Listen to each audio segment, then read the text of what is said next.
Hello and welcome to my second lesson in a series of 4 for you newbies and beginners.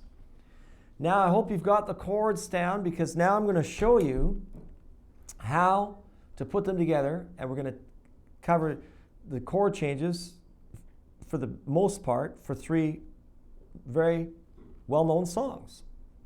I'm going to start you with Kryptonite. Now you've got to know these chords, the basic chords. All these songs are in the key of D major. If you've decided to cheat and you think you already know them, and you're on lesson number 2 and you skipped out lesson number 1, you need to know a D, a G, an A, and 1 minor chord, the B minor. Now, the first example is a great chord progression. It's called Kryptonite, and it uses 3 out of the 4 chords that I taught you in the last lesson. See, that's another rule that you've got to understand is you don't necessarily have to use those 4 chords I gave you in one song. There's no rule that says that you have to use all those chords. And in the case of the main part of Kryptonite, they only use 3 out of the 4 chords, and they modify the A just a little. We're going to get to that in just a second. So the idea with this lesson is to get familiar with the order of the chords that we need for these songs that we want to play, right? And it's not about getting the strum right off the bat or anything. It's about getting the chord changes on time in perspective to where they're going to sit in the chord progression of the song. The first thing I'm going to do is go over the Kryptonite changes. It starts with a B minor. Now you could play that simple B minor here, or the 4-finger B minor, and it'll work.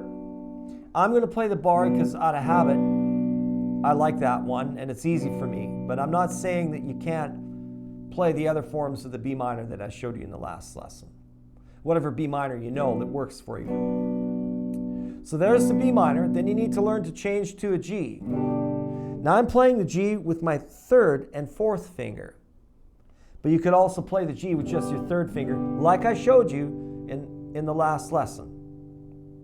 And then last but not least is an A.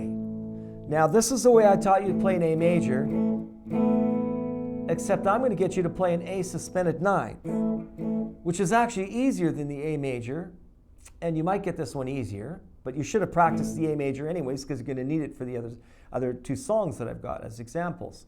And all you do is you take your 3rd finger off, and that becomes an A sus 9. Sometimes you find it called an A sus 2. Sus stands for suspended.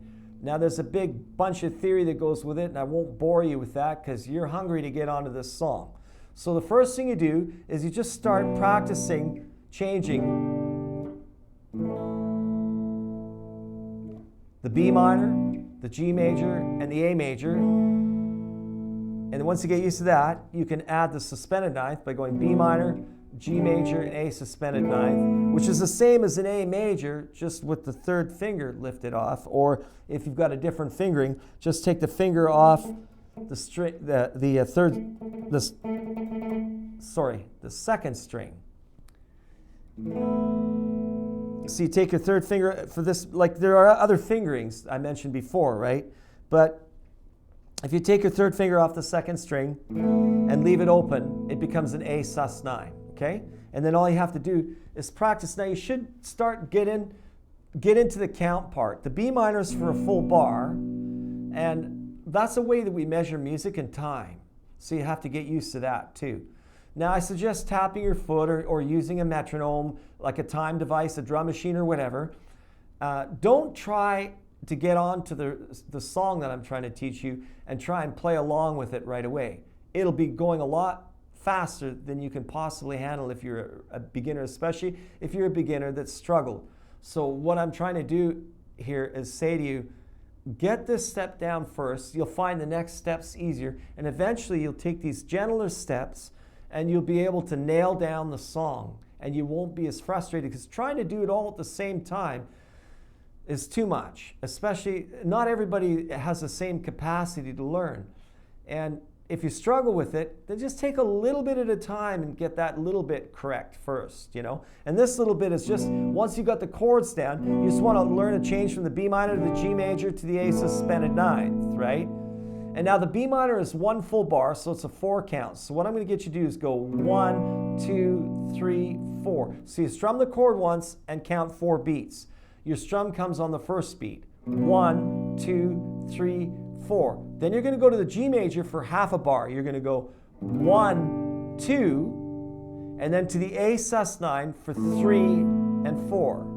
So it's going to sound like this. 1, 2, 3, 4. 1, 2, 3, 4. 1, 2, 3, 4. 1, 2, 3, 4. 1, 2, 3, 4. 1, 2, 3, 4. Can you hear the song in that a bit? I'm sure you can if you're familiar with the song. So that's Kryptonite from 3 Doors Down. Now I got another song for you need to practice. And again, because we're sticking with the key of D right now, there are other keys, we're going to cover them later, don't panic, but I thought this was a good place to start.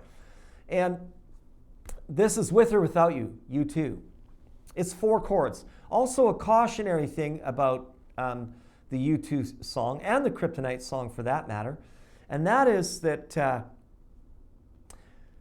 if you listen to the Kryptonite live version, some of them, their guitars are tuned down. Now, standard tuning for guitar is E, A, D, G, B, and E. But they've tuned their guitar down a half step lower. E flat, A flat, D flat, G flat, B flat, and E flat. If you don't know how to tune your guitar down a half step, and I'm assuming you're a beginner, there will be a link on this page, and it will show you where to go to get that tuning down if you don't know how to do that, okay? Because I'm not going to cover it in this lesson. So just go to the link, right? And here's what we're going to do. So just keep that in mind because, you know, I've had students before, they come to me after I've taught them these chords and they go, oh, those aren't the right chords. They don't sound right with the song. Well, that's because you probably got one of the versions where they tune down. Why would they tune down?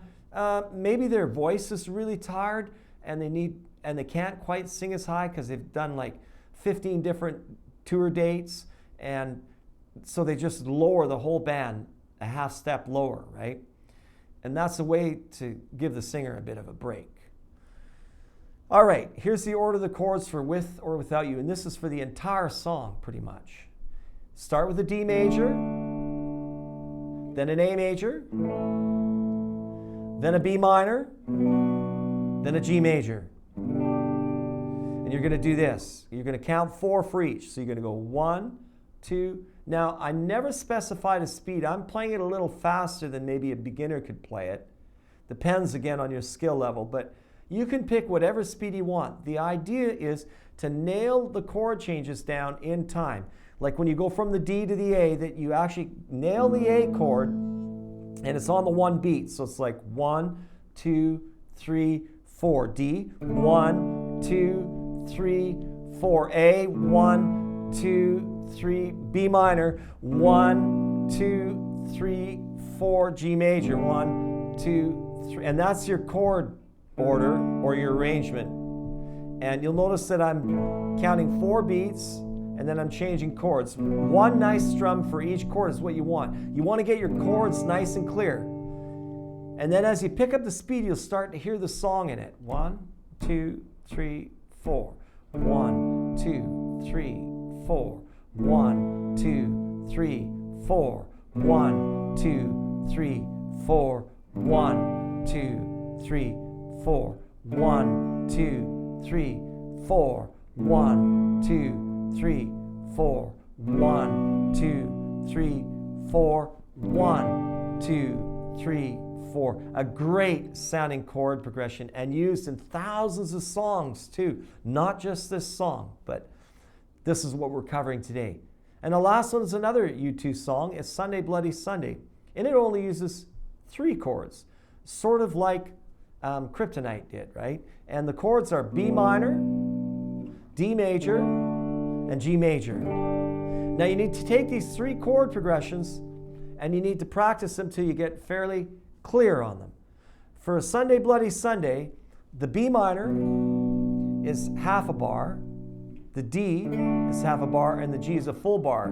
So when you count them, You always count yourself in, like 1, 2, 3, 4. B minor, 1, 2, D major, 3, 4, G major, 1, 2, 3, 4. 1, 2, 3, 4. 1, 2, 3, 4. 1, 2, 3, 4. 1, 2, 3, 4. Now I know there's more to this song than what I've just shown you, but those are the chords. And yes, we use the same chords to do the arpeggiated finger picking thing, which I'll get to later at the very last lesson. I'll get to that. If you worked hard and you get this down, you'll find the next step a lot easier. So I'll see you in the next lesson. And if you like these lessons and you haven't got enough yet, you can always check out my site, riffninja.com/beginners. And I've got all kinds of lessons for beginners in there if you're interested. Thank you for your time, and we'll see you in the next lesson.